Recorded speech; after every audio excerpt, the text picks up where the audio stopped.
मंचावरील सर्व पदाधिकारी यांनी हात उंच करून त्या ठरावाला संमती द्यावी अशी मी विनंती करतो.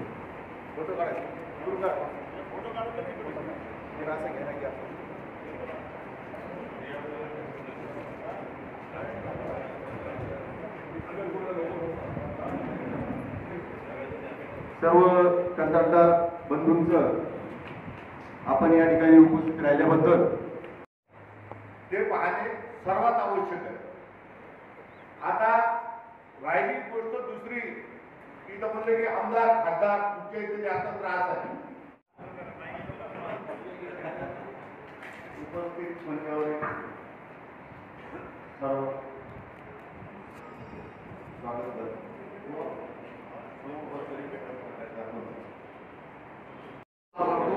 लिहिलं तरी चालते माझं नाव तिथं, मी काय भिणारा माणूस नाही.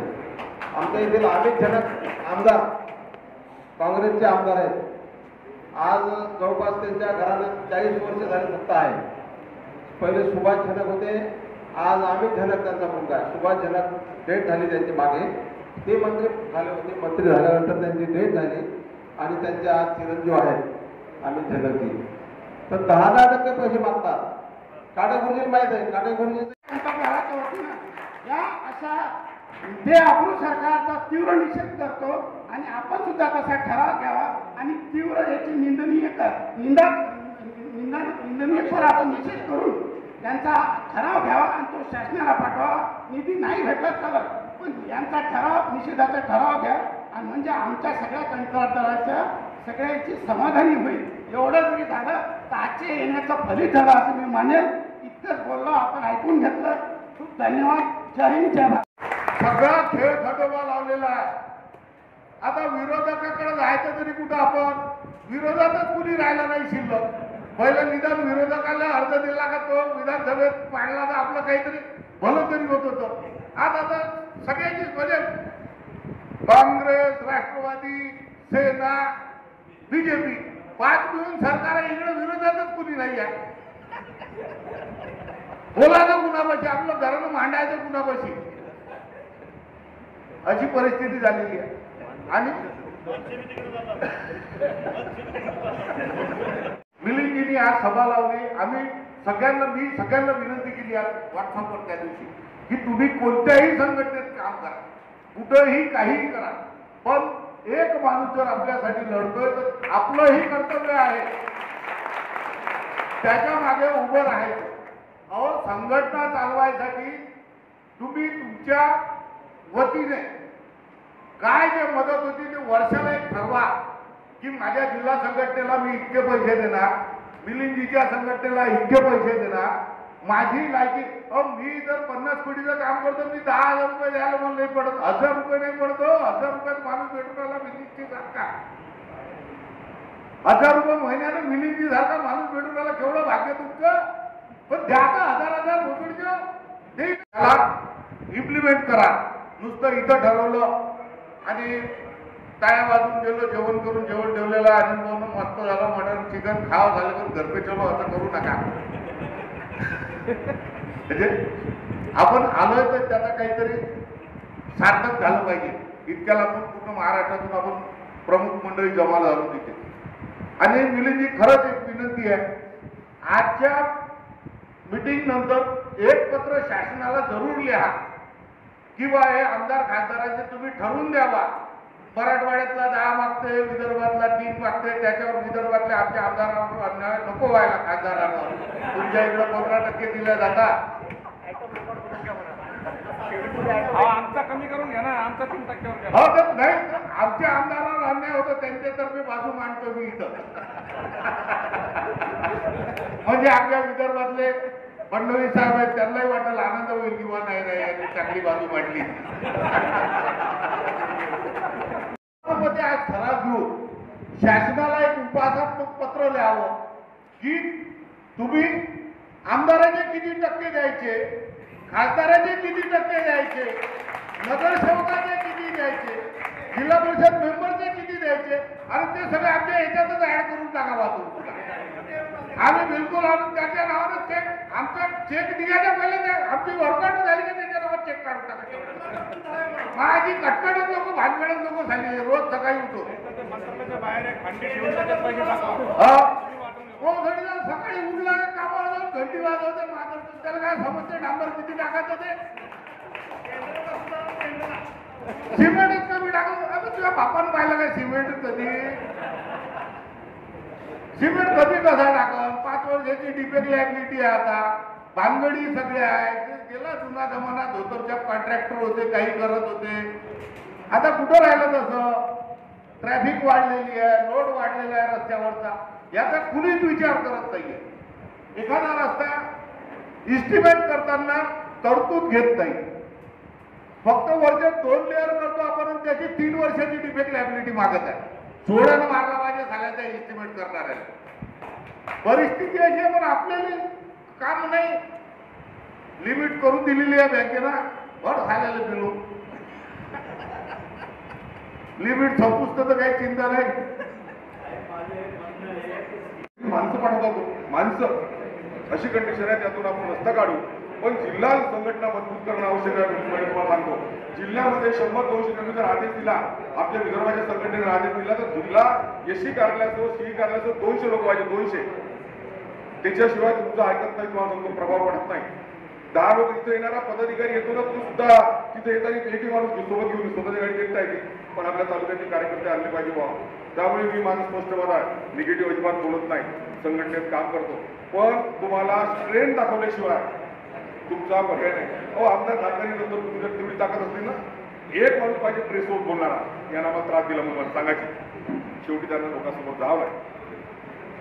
त्यामुळे या सर्व गोष्टी मिलिंद पाटील ज्या आहेत, ऑफ द रेकॉर्ड फक्त आता आपण हे पहिले करतच होतो. हे सर्व कॉन्ट्रॅक्टरले माहीत झाल्यावरही आम्ही मागच्या वेळेस पुन्हा ते आल्यावर 100-150 करोडची टेंडर भरले. हे ऑफिशियल सांगतो तुम्हाला, आम्ही पैसे मागणी करायला गेल्या. चव्हाण साहेब काय बोलले हे पुन्हा सांगतच नाही. पक्षांतर इतके भानगडी आहे आणि या 2.5-3 वर्षात मला काही या मागील 5 वर्षामध्ये फार आपल्या व्यवसायातला धिंगाणा झाला आहे. त्यामुळे त्यातून रस्ते काढणार आहे. त्यात रॉयल्टी म्हणा, रेती तर आमच्या जिल्ह्यात बिलकुलच नाही साहेब, नाहीच आहे. दररोज चोरी आहे. आता काय तुम्ही मुद्दे मांडणार? त्यातून आपण रस्ता काढण्याशिवाय काय पर्याय? आणि त्याचा फक्त सर्वात मोठा मुद्दा आहे भोसले साहेब, ऑफिशियल लेटर हे लिहिलंच पाहिजे का टेंडर आणि शेड्यूल बी मध्ये कमीत कमी इन्सल्टेडचे जर प्रेसने आलं तर पूर्ण जनतेला माहीत पडेल तर आमदार खासदाराचं टेंडरची जे रक्कम आहे ते त्याची कॉन्टिन्युएन्सी जशी ऍड करतो तसं आमदार आणि खासदार आणि पर्सेंटेज उपरोधिक पद्धतीने आपण हे पत्र लिहिलं पाहिजे. त्याचा हाता होऊ शकतो किंवा प्रेसला येऊ शकतो किंवा जनरलमध्ये 288 म्हणलं तुम्ही त्या कुठेतरी आपल्याला मान्य. अजूनही सांगतो 288 रुपये नाही. 4% वाला आपल्याला जवळचा कॉन्ट्रॅक्टर देतो त्याचं ते काम घेणं, अशा ह्या प्रॅक्टिस 100% चालू आहे. यवतमाळ जिल्ह्यामध्ये 200-250 करोडचे गॅजेटचे कामं मॅनेज झाले. काही कारण नसताना मी आमदारांना पैसे दिले. मागच्या वर्षीपर्यंत आमच्या इथं पैसे दिले जात नव्हते. पण यावेळी आपल्यातले काही कॉन्ट्रॅक्टराचे फार वेल विचार आहे आमदाराचे. त्यांनी सांगितलं का हे करून त्यांनी मात्र सर्वच्या सर्व लोकांना बिना कामाने पैसे दिले. कॉन्ट्रॅक्टर जेवढे कॉन्ट्रॅक्टरपेक्षा दुसरे कॉन्ट्रॅक्टर त्या कामात बसतील होते पण मात्र पैसे घरी घेऊन दिले. त्यामुळे ह्या वारंवार गोष्टी करण्यात अर्थ नाही. फक्त निधी उपलब्ध झाला पाहिजे. आणि जवळपास आपल्या महाराष्ट्रामध्ये किती कॉन्ट्रॅक्टर आहेत? एका जिल्ह्याचे माझ्या यवतमाळ जिल्हा कॉन्ट्रॅक्टर असोसिएशनला जवळपास 1000 कॉन्ट्रॅक्टर रजिस्टर आहे. आपण इथून कितीही मोठे तुम्ही वल्गना केले का मी काम बंद करू हे करू या याच्यावर होत नाही. मी जरी यवतमाळ जिल्ह्याचा प्रतिनिधित्व करत असलो तरी पूर्ण लोक माझ्या मतानं ऐकण्याची गॅरंटी नाही. त्यामुळे जिल्हा कंत्राटदार संघटना किती तुमच्या प्रबळ आहे त्याच्यानंतर मिलिंद पाटलापाशी येणं विदर्भापाशी येणं हे महत्वाचं आहे. जिल्हा कंत्राटदार संघटना जर खूप मदत झाला. आम्ही त्या दिवशी केसीला मारलं, आमच्यावर केस लागली काही तुम्हाला सांगितलं नाही. प्रवीण भाऊ आमचे जे अध्यक्ष आहेत सध्या माझ्या नंतरचे 1 महिना आउटस्पॉन्डिंग होते, मारलं, भांडगिरी झालं. गावाचे गाव तुम्हाला माहिती आहे ना. मला असं म्हणायचं आहे की यांनी म्हटलं की आमदार 5%, 3%, मी कोण्या आमदाराची नावं सांगू आणि कशी सांगू? बरोबर, ते आयोजक आहेत, ते नाही सांगू शकणार. पण मी आपल्या पत्रकार बांधवांना सांगतो की 288 आमदार विधानसभेचे 288 आमदार हे सगळे चोर आहेत. सगळं 5%, 10% मागतात आणि देवेंद्र देशमुख असं बोलला असं लिहा. मी पण जिल्हा परिषदचा सदस्य आहे, DPDCचा मेंबर आहे. मी पण कोणीतरी म्हणलं नगर परिषद सदस्य जिल्हा परिषद कृपया मी कोणाचे पैसे माझ्या सर्कलला घेत नाही. मी काँग्रेसचा 25 वर्षापासून जिल्हा सदस्य आहे आणि जिल्हा मेंबर आहे. पालकमंत्र्यासोबतही असाच भांडतो, आमच्या खासदार आमदारासोबतही असाच भांडतो आणि माझ्यासोबत कोणी खेटत आहे आणि पंगाही घेत नाही. कारण आपण याच्यातलं राहिलोच पाहिजे आणि जो माणूस स्वतःची चमडी बदवायचा प्रयत्न करतो त्याने या संघटनेत काम करण्याचं त्याला कुठं नैतिक अधिकारच राहत नाही. त्यामुळे ज्या वेळेस जितक्या वेळेस त्याला संघटनेत आम्ही आता अनौपचारिक गप्पा ज्यावेळेस आमच्या खाली चालू होत्या त्यावेळेस मिलिंद भाऊने आम्हाला एक गोष्ट सांगितली.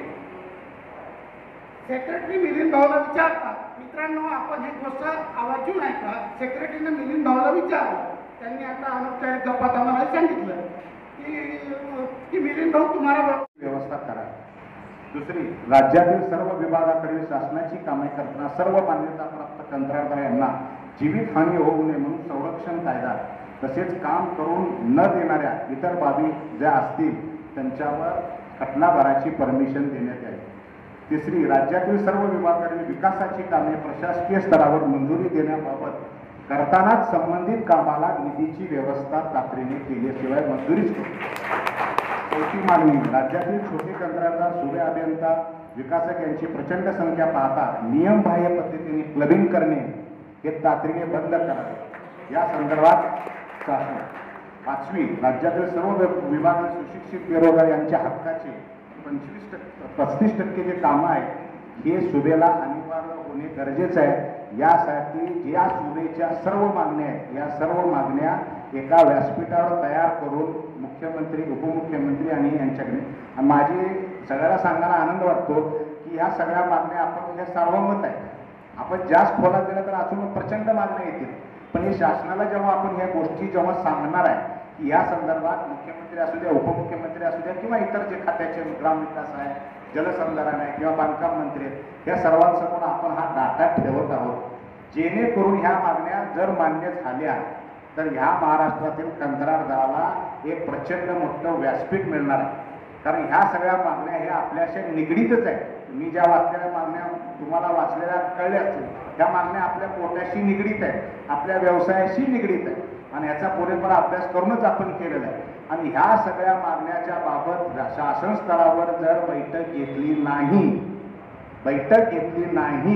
तर मी काय म्हणतोय 1 मार्च 2000 मगाशी उंबरीकरांनी सांगितलं 1 मार्च 2024 पासून राज्यातील सर्व विकास कामे बंद करणार आणि बंद तर करणारच. आपण टेंडर सुद्धा इथून पुढे भरू नका. कारण तुम्हाला सांगतो सार्वजनिक बांधकाम खात्याने 64,242 कोटी रुपयाचे कामं मंजूर केले. ग्रामविकासने 11,000च्या वरती कोटी मंजूर केले. प्रत्यक्षात त्याला बांधकाम खात्याकडे फक्त 5,000ची तरतूद आहे. हे कामं संपणार, तुमचे बिल मिळाला कमीत कमी 5 वर्ष लागतील अशी परिस्थिती बिकट आहे. हे सगळं कंत्राटदार अडचणीतनं आपण मार्गक्रमण करतोय. म्हणूनच आपण एवढी तातडीने ही बैठक घेतली. आज तारीख आहे 15 फेब्रुवारी किंवा 16 फेब्रुवारी. शासनाला कोंडीत पकडण्याची प्रचंड मोठी संधी आपल्याला प्राप्त झालेली आहे. ही संधी तुम्ही कोणत्याही पद्धतीने दौडू नका. एकदा तुमचा मार्च गेला की तुम्हाला कोणी विचारत नाही. आणि माझी कंत्राटदाराला विनंती आहे, तुम्ही फक्त ही शेवटची LOC आहे, ही मार्च 2024लाच फक्त थोडेसे पैसे येतील. त्यानंतर 1 महिन्याने जूनच्या आसपास एखादे पैसे येतील. त्यानंतर ह्याला पैसे कुठल्याही निधी प्राप्त होणार नाही. आज प्रत्येक मला सांगायला वाटतंय, आता माझा स्वतः एखादा तालुका कुठला तरी XYZ 442 कोटी रुपयाच्या कामं मंजूर झाले. 442 कोटी एका तालुक्यात. महाराष्ट्रात असे जवळपास सगळ्या तालुक्यातून काढले तर कमीत कमी 242 तालुके आहेत. तुम्हीच विचार करा, इंटू 200 करा, म्हणजे 40,000 कोटी रुपये झाले का नाही. माझ्याकडे अधिकृत दाखला 64,000च्या आसपास त्यांनी आत्ताच्या घडीला मंजूर केले, कालच्या घडीपर्यंत. आणि रोज कमीत कमी 50-100 कोटी प्रत्येक तालुक्यातली मंजुरी आहे.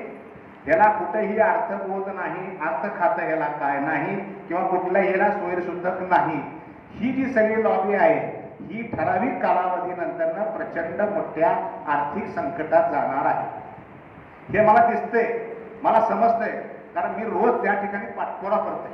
आता मागं तुम्हाला सगळ्याला माहित असेल 8 दिवसाखाली आपल्या प्रेसला बातमी आली, सगळ्या चॅनलला माझी बातमी आली, 10 चॅनलला रिकग्नाइजला. अशा पद्धतीची जेव्हा आपण एखादी मोठी बातमी देतो, अशा पद्धतीची जेव्हा जाहिरात करतो, ही जाहिरात नव्हती, ही बातमी होती. अशा पद्धतीची जेव्हा बातमी एवढ्या 10 चॅनलला देतो तर आपल्याला 5-1 कोटी रुपयाची मला जाहिरात द्यावं लागली असते. एवढ्या मोठ्या पद्धतीने मला त्यांनी बाईट दिलं. याचं कारण काय? याचं कारण पण तशीच परिस्थिती आहे.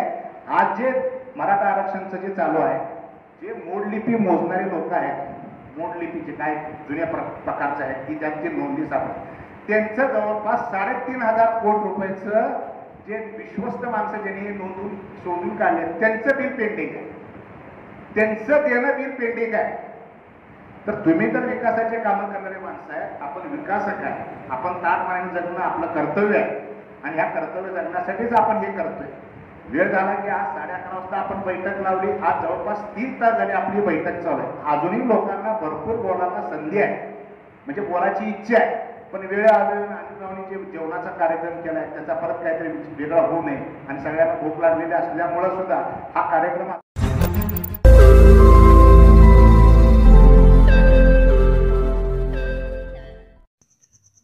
रोज नई खबरों को देखने के लिए हमारे औरंगाबाद समाचार चैनल को सब्सक्राइब कीजिए और नोटिफिकेशन पाने के लिए हमारे बेल आइकन को दबाइए ताकि हर खबर की नोटिफिकेशन आपको मिलती रहे.